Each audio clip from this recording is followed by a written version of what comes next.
Well, he sure is a short track racer at heart, isn't he?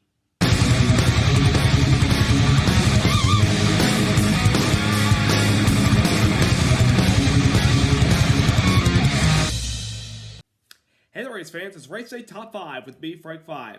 Martinsville Speedway, the half mile of mayhem, the paperclip, the track that sells their famous hot dogs.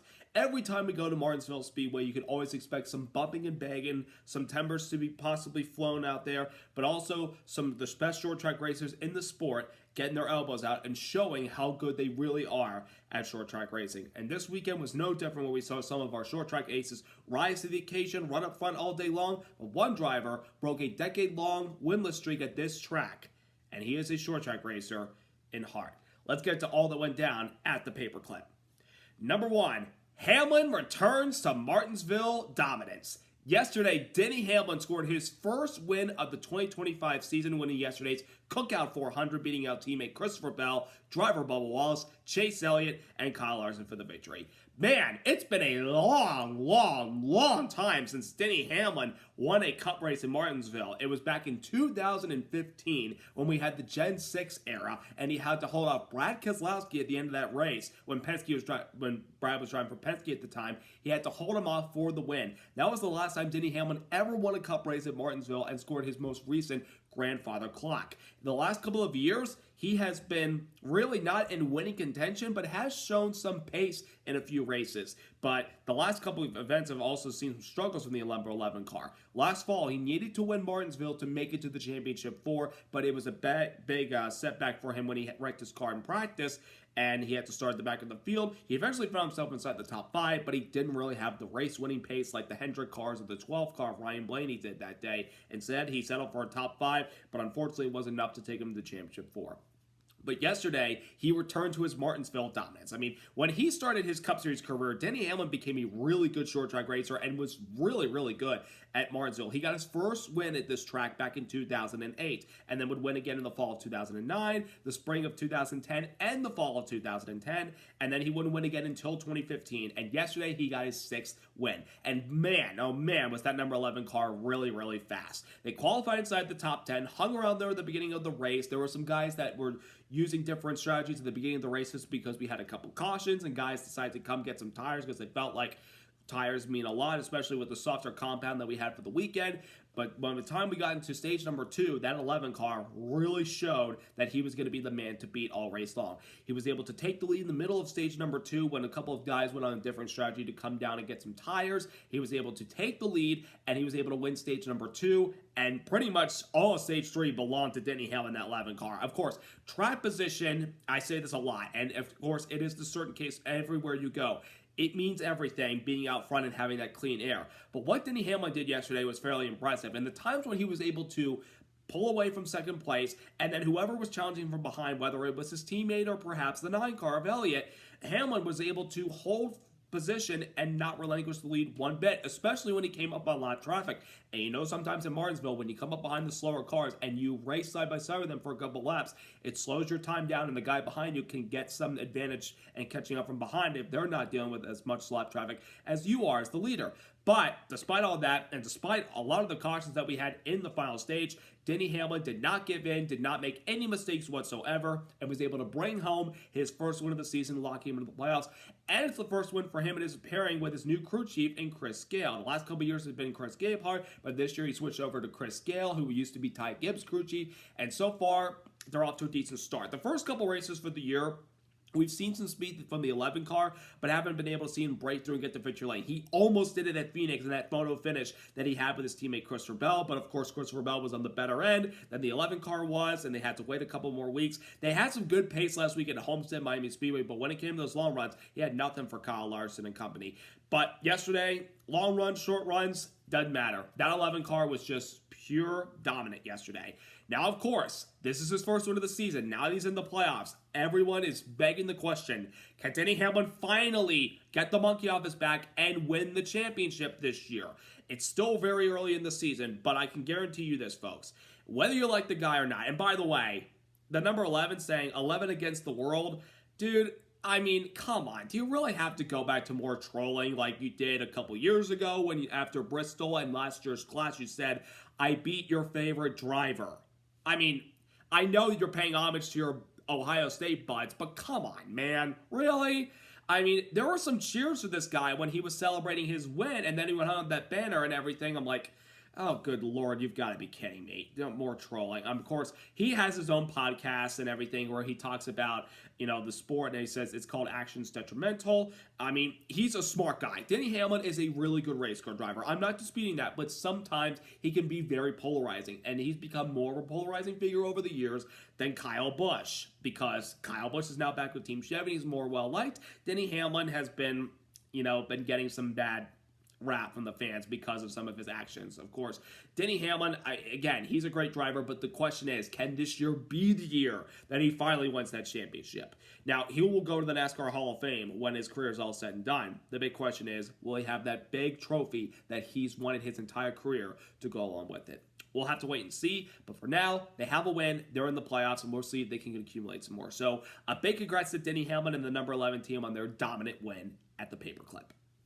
Number 2, strong outing by Bubba. Bubba Wallace, these last 2 weeks, folks, he has gotten his act together. The 23 team has shown some really good speed the last few races. They ran so well last week at Homestead Miami Speedway where he qualified in the top 10, ran there for a lot of the race, led some laps late, and thought he could have been in position to win, but the Hendrick cars were able to get the better of him at the end of the race. But yesterday, Bubba stayed inside the top 5, top 10 pretty much the entire race, and he's been good at Martinsville. Of course, if you all remember, his first ever NASCAR win came in the Truck Series back in 2013, driving for Kyle Busch Motorsports. He won that race, and it was an emotional win for him. And then he backed it up the following year in the fall, winning that race in a Wendell Scott tribute truck. It was a thing of beauty for Bubba.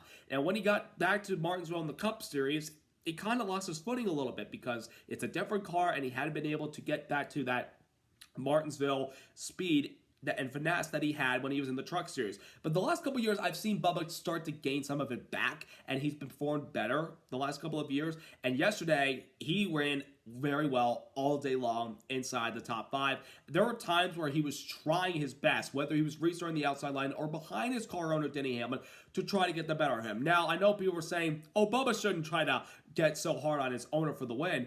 No, I mean, Denny Hamlin wants to win, but you would expect your driver, or drivers in this case, if you include Tyler Reddick and Riley Herbst, if you're competing for the win against Denny Hamlin, you better get your elbows out because that's what he wants you to do. He wants you to be successful. He wants you to win races. He wants you to bring him a championship as a car owner. Even though he'd love to do it as a driver, he'd love to do it as well as an owner. Now, Bubba is by far off to a little bit of a better start these last couple of races.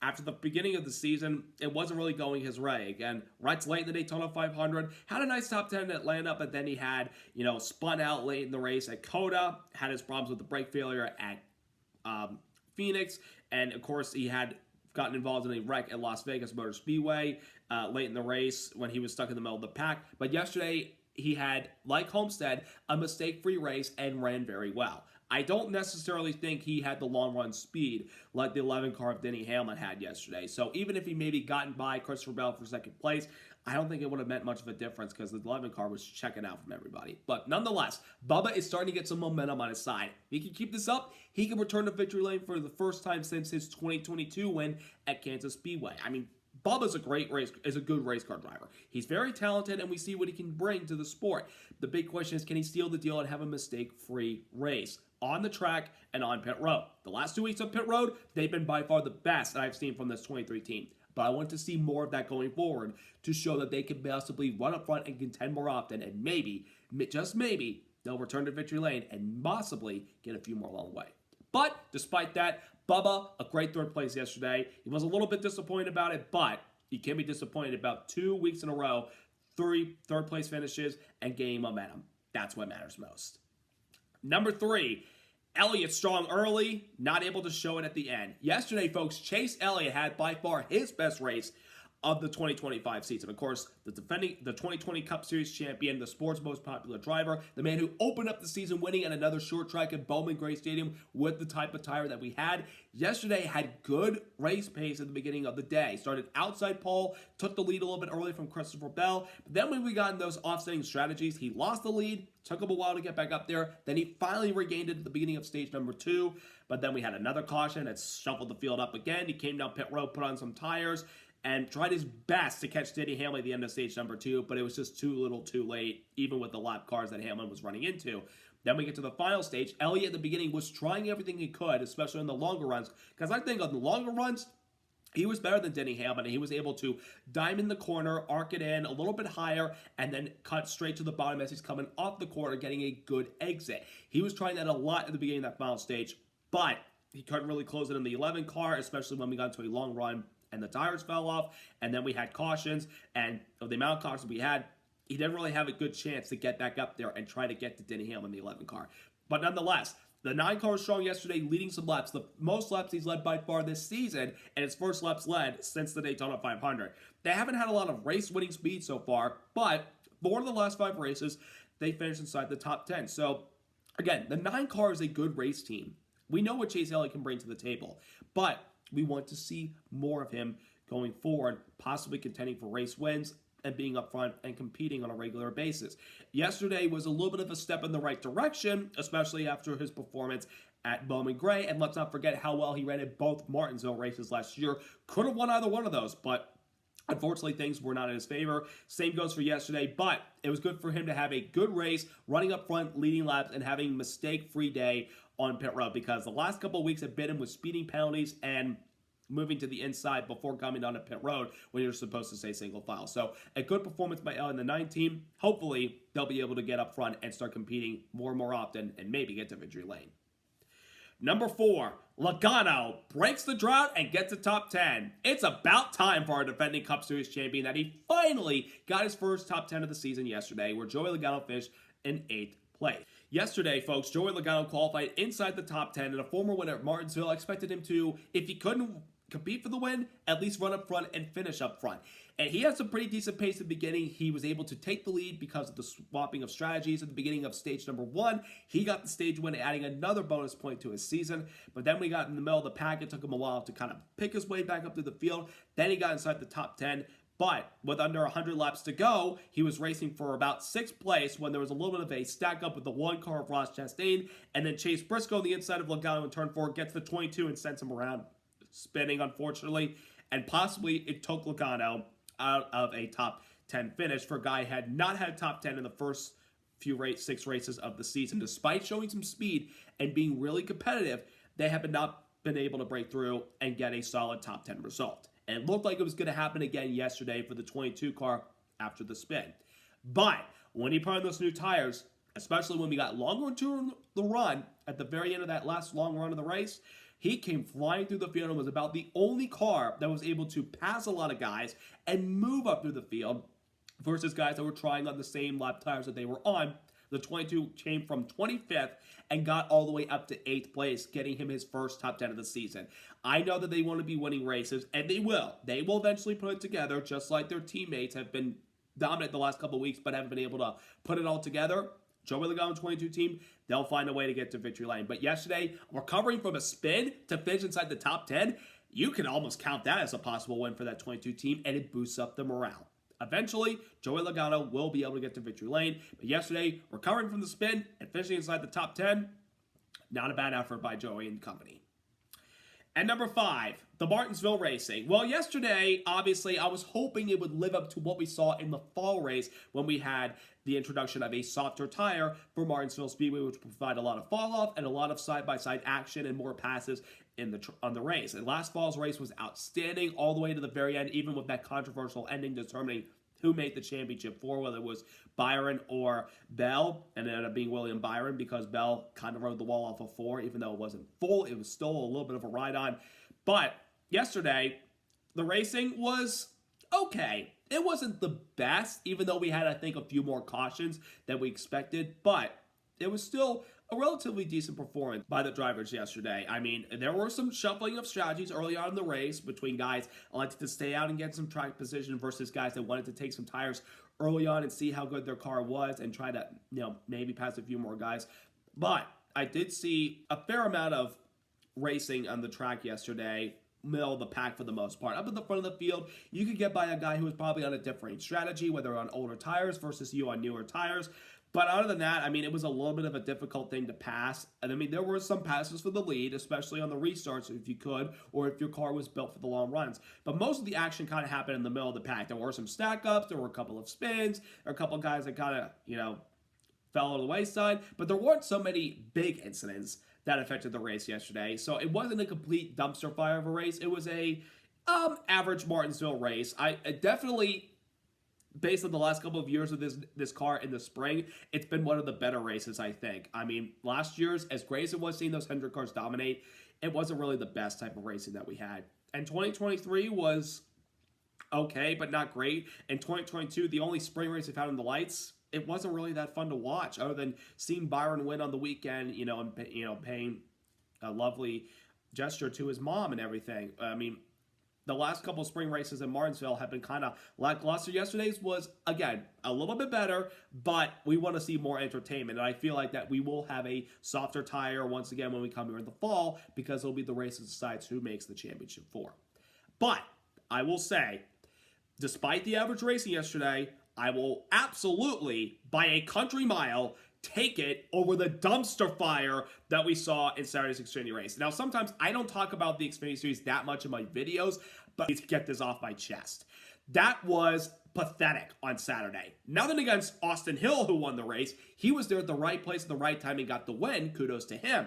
My problem is some of the antics that these young guns have in the Xfinity series on short tracks that think they could just bump and bang and dump guys just so they can get the best position possible on the racetrack. There were so many cautions in the final stage. It gave me a headache, a literal headache. And if you didn't think that was bad enough, the finish of the race. I mean, come on, man. I mean, Sammy Smith, I get you're trying to go for the win, but did you have to dive it in so deep into turn 3 and dump the 54 of Taylor Gray, costing him his chance at his first career Xfinity Series win, and everybody else behind him got caught up in that incident as well. That was unacceptable, and this is not what we should expect from the Xfinity Series. And I think some of the reasons that have to do with this, we don't have many veterans in the Xfinity Series. We do have, of course, Justin Allgaier, who's now a champion. We have Eric Almirola, but only on a limited basis as he's not a full-time driver. We have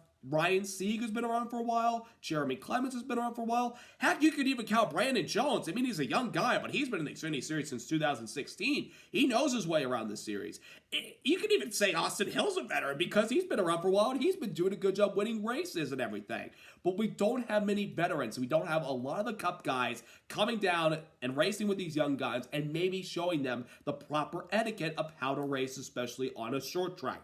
Now, I know that we came back to Martinsville in the Xfinity Series in 2020, but aside from that, there have been some races that have been kind of puzzling, some good ones, but then there have been some dumpster fires. Yesterday was pretty much the dumpster fire that I've seen of Xfinity Series racing in Martinsville. Something's got to change.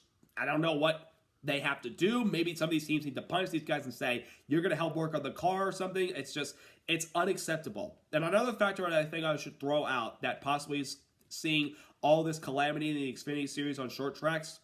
Wayne Otten retired last year as the director of the Xfinity Series. He's not there anymore. We have a new director, and I think he needs to get a little more into these young guys and say, look, we want good racing, but what the type of racing we saw at Martinsville should not happen. If you do that, you will face a penalty. And I think there should be penalties going forward for guys that don't know the proper etiquette of how to race, especially on short tracks. So figure it out, or there's going to be massive consequences. But aside from that, the Cup race, by far, despite the average racing, was probably the best race of the weekend. Now, aside from all that dumpster fire stuff, or aside from all that stuff, we are off to the egg-shaped track, folks. Darlington Raceway, one of our most historic tracks that we go to on the circuit. It's been there since the beginning of our sport, and pretty much other than Charlotte and Daytona, and maybe even Martinsville, it's one of our home tracks that we see these guys revert back to their racing roots and run on this tough track up against the wall, Darlington stripes, worn out surface, unbelievable stuff. And this weekend is also throwback weekend. You're going to see a lot of throwback paint schemes this week, folks. Everybody from Hendrick to Gibbs to RCR to Legacy Motor Club, everybody in the Cup Series, and everybody in the Xfinity Series this weekend participating in it. I cannot wait to see all these good-looking throwback schemes on the track this weekend. So who's going to come out on top at Darlington? Could it be Brad Keselowski, who won it last year and could do it again this year to get a season turned around? Or will we see some of your normal Darlington veterans, a Hamlin, a Larson, a Bell, or even a Reddick, get to victory lane? We shall see, but I'm sure it'll be a very entertaining one. So I hope you all have a wonderful rest of your week. Subscribe, like, and congrats once again to Denny Hamlin and the 11 team on their impressive win at Martinsville yesterday. Have a great week, everybody. Let's go racing!